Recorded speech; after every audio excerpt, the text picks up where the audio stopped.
Good morning students, welcome in Hindi class.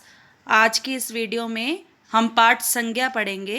संज्ञा का शाब्दिक अर्थ है नाम। तो सबसे पहले संज्ञा की परिभाषा करेंगे। किसी व्यक्ति, गुण, प्राणी व जाति, स्थान, वस्तु, क्रिया और भाव आदि के नाम को संज्ञा कहा जाता है। तो इसे हम उदाहरण के माध्यम से स्पष्ट करेंगे। जैसे पशु, पक्षी, मानव, ये क्या हुए? जाति व प्राणी। दिल्ली, मंदिर, स्थान व जगह। दादा, दादी, सुरेश, रमेश, व्यक्ति। पेन, किताब, साइकिल, वस्तु। हंसना, रोना, गाना, भाव। सुंदर, साफ सुथरा, गुण। भागना, खाना, मारना, पीटना, क्रिया। तो बेटा इन सब के नाम को क्या कहते हैं? संज्ञा। तो अब हम संज्ञा के प्रकार जानेंगे। संज्ञा के मुख्य रूप से तीन भेद होते हैं, तीन प्रकार होते हैं। नंबर 1 व्यक्तिवाचक संज्ञा, नंबर 2 जातिवाचक संज्ञा, नंबर 3 भाववाचक संज्ञा। लेकिन कुछ विद्वानों ने इसके दो और भी अन्य भेद माने हैं, मतलब जातिवाचक के दो उपभेद माने हैं। उपभेद किसे कहते हैं? भेदों के भेद। तो जातिवाचक के दो उपभेद और हैं, द्रव्यवाचक और समूहवाचक। तो इस तरह से संज्ञा के 5 भेद हो जाते हैं: व्यक्तिवाचक, जातिवाचक, जातिवाचक के उपभेद द्रव्यवाचक, समूहवाचक, भाववाचक। तो सबसे पहले हम व्यक्तिवाचक संज्ञा करेंगे। जो शब्द केवल एक व्यक्ति, वस्तु या स्थान का बोध कराते हैं, उन शब्दों को व्यक्तिवाचक संज्ञा कहते हैं। कि जो शब्द किसी विशेष व्यक्ति, वस्तु, स्थान का बोध करवाएं, उन्हें हम क्या कहते हैं? व्यक्तिवाचक। जैसे भारत, चीन, किताब, साइकिल, सुरेश, रमेश, महात्मा गांधी आदि। अब इसे हम उदाहरण के माध्यम से जानेंगे। रमेश बाहर खेल रहा है। महेंद्र सिंह धोनी क्रिकेट खेलते हैं। मैं भारत में रहता हूँ। महाभारत एक महान ग्रंथ है। अमिताभ बच्चन कलाकार है। तो बेटा ये सभी एक ही विशेष व्यक्ति, वस्तु और स्थान का बोध करवा रहे हैं, इसलिए ये किसके अंतर्गत आते हैं? व्यक्तिवाचक संज्ञा के। नंबर 2 जातिवाचक संज्ञा। जो शब्द किसी व्यक्ति, वस्तु या स्थान की संपूर्ण जाति का बोध कराते हैं, उन शब्दों को जातिवाचक संज्ञा कहते हैं। अभी हमने व्यक्तिवाचक संज्ञा किया था। व्यक्तिवाचक में किसी विशेष व्यक्ति और वस्तु और स्थान के भाव का जिससे बोध होता है, उसे हम व्यक्तिवाचक कहते हैं। लेकिन ये व्यक्ति, वस्तु और स्थान की संपूर्ण जाति का बोध करवाते हैं, इन्हें जातिवाचक संज्ञा कहते हैं। जैसे मोबाइल, टीवी, गांव, स्कूल, आदमी, जानवर आदि। तो ये सभी चीज़ें, वस्तुएं, नाम जो हैं वो संपूर्ण जाति के बारे में बता रही है, इसलिए ये जातिवाचक संज्ञा है। इसे भी हम उदाहरण के माध्यम से जानेंगे। स्कूल में बच्चे पढ़ते हैं। अब स्कूल में एक बच्चा नहीं पढ़ता, तो ये संपूर्ण बच्चों की क्या है? संपूर्ण जाति आ गई है यहाँ पर। बिल्ली चूहे खाती है। एक चूहे की बात नहीं हो रही है, चूहों की जाति के बारे में बात हो रही है। पेड़ों पर पक्षी बैठे हैं, तो पक्षी भी जातिवाचक संज्ञा है। नंबर 3 भाववाचक संज्ञा। जो शब्द किसी चीज या पदार्थ की अवस्था, दया या भाव का बोध करवाते हैं, उन शब्दों को भाववाचक संज्ञा कहते हैं। मतलब किसी भी वस्तु या पदार्थ की हमें गुण दोष के बारे में पता चले, उसको क्या कहते हैं? भाववाचक संज्ञा कहते हैं। जैसे बचपन, बुढ़ापा, मोटापा, मिठास, ये सभी इसमें क्या है? भाव झलकते हैं, तो इसलिए ये भाववाचक संज्ञाएं हैं। तो इसके उदाहरण करते हैं।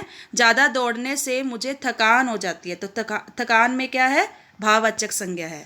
लगातार परिश्रम करने से सफलता मिलेगी। तो सफलता भी क्या है? भाव है, इसलिए भाववाचक संज्ञा है। नंबर 4 द्रव्यवाचक संज्ञा। जो शब्द किसी धातु या द्रव्य का बोध करवाते हैं। धातु में कोई भी धातु आ जाएगी, जैसे कि सोना, चांदी, तांबा, कांसा, है ना, ये सारी, पीतल, ये सभी क्या है? धातुएं हैं। तो द्रव्य मतलब क्या होता है? तरल पदार्थ, लिक्विड, जिसे आप इंग्लिश में लिक्विड कहते हैं, तरल पदार्थ। तो इनका जो और पदार्थों का जो बोध करवाता है, उसे हम क्या कहते हैं? द्रव्यवाचक संज्ञा। जैसे कोयला, पानी, तेल, घी, सोना, चांदी आदि। और इसके उदाहरण जानते हैं। मेरे पास सोने के आभूषण हैं। तो ये सोना जो हो गया धातु हो गई, तो ये द्रव्यवाचक संज्ञा है। 1 किलो तेल लेकर आओ, तो तेल भी द्रव्यवाचक संज्ञा है। मुझे दाल पसंद है, दाल भी द्रव्यवाचक संज्ञा है। समुदायवाचक संज्ञा, जैसा कि नाम से ही स्पष्ट है, समुदाय मतलब समूह। जिन संज्ञा शब्दों से किसी भी व्यक्ति या वस्तु के समूह का बोध होता है, उन शब्दों को समूहवाचक या समुदायवाचक संज्ञा कहते हैं, जैसे भीड़, पुस्तकालय, झुंड, सेना आदि। समुदायवाचक संज्ञा के उदाहरण, भारतीय सेना दुनिया की सबसे बड़ी सेना है। तो सेना में क्या है, कई लोग होते हैं, कई सैनिक होते हैं। कल बस स्टैंड पर भीड़ जमा हो गई, तो भीड़ में भी बहुत से लोग शामिल होते हैं।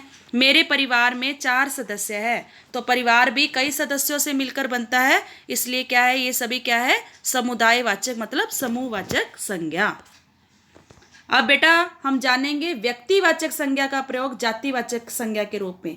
कभी कभी ऐसा होता है कि कुछ व्यक्तिवाचक संज्ञा जातिवाचक के रूप में प्रयोग की जाती है, जातिवाचक संज्ञा बन जाती है, और वो कैसे बनती है वो जानते हैं। कभी कभी व्यक्तिवाचक संज्ञाएं अपने विशिष्ट गुणों के कारण जातिवाचक संज्ञा के रूप में प्रयुक्त होती हैं, जैसे देश को जयचंदों से बचाइए। तो बेटा जयचंद एक गद्दार था, एक धोखेबाज व्यक्ति था, तो देश को जयचंदों से बचाइए मतलब कि देश में ऐसे लोग जो धोखेबाज है, गद्दार है, तो उनकी तुलना किससे की गई है, जयचंद। तो यहाँ पर जयचंद जो है एक व्यक्ति का बोध ना करवाकर उसकी संपूर्ण जाति मतलब उसके जैसे लोगों का बोध करवा रहा है, इसलिए यहाँ पर ये क्या हो गया है, जातिवाचक। आज भी हरीशचंद्रों की कमी नहीं है। हरीशचंद्र एक बहुत ही कर्तव्य परायण राजा थे, नेक राजा थे। तो देश में हरीशचंद्र की तुलना ऐसे लोगों से की गई है जो राजा हरीशचंद्र की भांति हैं। तो यहाँ पर भी हरीशचंद्र व्यक्तिवाचक ना रहकर उन अपने जैसे अनेक लोगों के बारे में बता रहा है, तो वो जाति का रूप वो जो है ले रहा है, इसलिए व्यक्तिवाचक संज्ञा जो है वो जातिवाचक बन गई है। अब इसका बेटा दूसरा पॉइंट आता है जातिवाचक संज्ञा का प्रयोग व्यक्तिवाचक संज्ञा के रूप में। तो कभी कभी ऐसा भी होता है कि जातिवाचक संज्ञा जो है वो व्यक्तिवाचक संज्ञा के रूप में प्रयोग की जाती है। तो कुछ जातिवाचक संज्ञा शब्द रूढ़ हो जाते हैं, प्रसिद्ध हो जाते हैं, खास हो जाते हैं और किसी व्यक्ति विशेष के बारे में बताते हैं, तो वो फिर क्या हो जाता है, जातिवाचक होते हुए भी व्यक्तिवाचक हो जाता है। कैसे, पंडित जी भारत के प्रथम प्रधानमंत्री थे। अगर हम अकेले पंडित जी शब्द को लें तो पंडित जो है वो सभी पंडितों की संपूर्ण जाति के बारे में बता रहा है, इसलिए वो जातिवाचक शब्द है। लेकिन यहाँ पर पंडित जवाहरलाल नेहरू की बात हो रही है, तो वो पंडित जो हो गया वो जवाहरलाल नेहरू के लिए प्रसिद्ध हो गया, रूढ़ हो गया, इसलिए जातिवाचक होते हुए भी ये क्या है, व्यक्तिवाचक का रूप ले रहा है। नेताजी ने दिल्ली चलो का नारा लगाया था। अगर हम नेताजी की बात करें तो देश में बहुत से नेताजी हैं, लेकिन यहाँ पर जो नेता की बात हो रही है वो सुभाष चंद्र बोस की बात हो रही है, तो इसलिए नेताजी शब्द जो है वो व्यक्तिवाचक बन गया है। तो यहाँ पंडित जी पंडित जवाहरलाल नेहरू के लिए, नेताजी सुभाष चंद्र बोस के लिए प्रयोग किया गया है।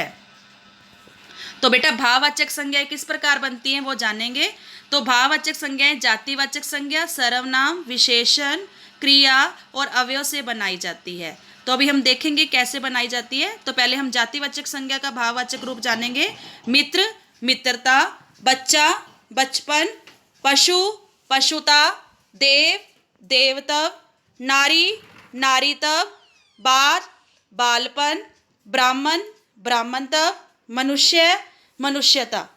तो सर्वनाम से अपना, अपनतव, निज, निजता, मम, ममता, सर्व, सर्वस्व, आप, आपा, सब, स्वतव, सम, समता, पराया, परायापन। सुंदर, अब विशेषण शब्दों से भाववाचक संज्ञाएं बना रहे हैं। सुंदर, सुंदरता, काला, कालापन, लंबा, लंबाई, गरीब, गरीबी, गरम, गर्मी, कुशल, कुशलता, ऊंचा, ऊंचाई, मधुर, मधुरता, खेल। आगे अब हम करेंगे क्रिया शब्दों से भाववाचक संज्ञाएं। कहना, कहावत, उड़ना, उड़ान, मिलना, मेल, घबराना, घबराहट, बुनना, बुनाई, चढ़ना, चढ़ाई, चलना, चाल, खेलना, खेल। अब अव्यय शब्द, अव्यय मतलब अविकारी, जो कभी ना बदले। निकट, निकटता, शाबाश, शाबाशी, भीतर, भीतरी, परस्पर, पारस्परिक, दूर, दूरी, ऊपर, ऊपरी, समीप, समीपता, मना, मनाई। तो बेटा ये सभी भाववाचक संज्ञाएं हैं। तो आशा है आपको पूरा पाठ बहुत अच्छे से समझ आ गया होगा और इस वीडियो को अच्छी तरह से देखें और पूरा पाठ ध्यानपूर्वक पढ़ें और याद करें। हर बार की तरह आपको पीडीएफ फाइल भी भेजी जाएगी जिसमें आपका कार्य दिया गया होगा और उस कार्य को आप अपनी कार्य पुस्तिका में लिखें और याद करें। धन्यवाद बेटा।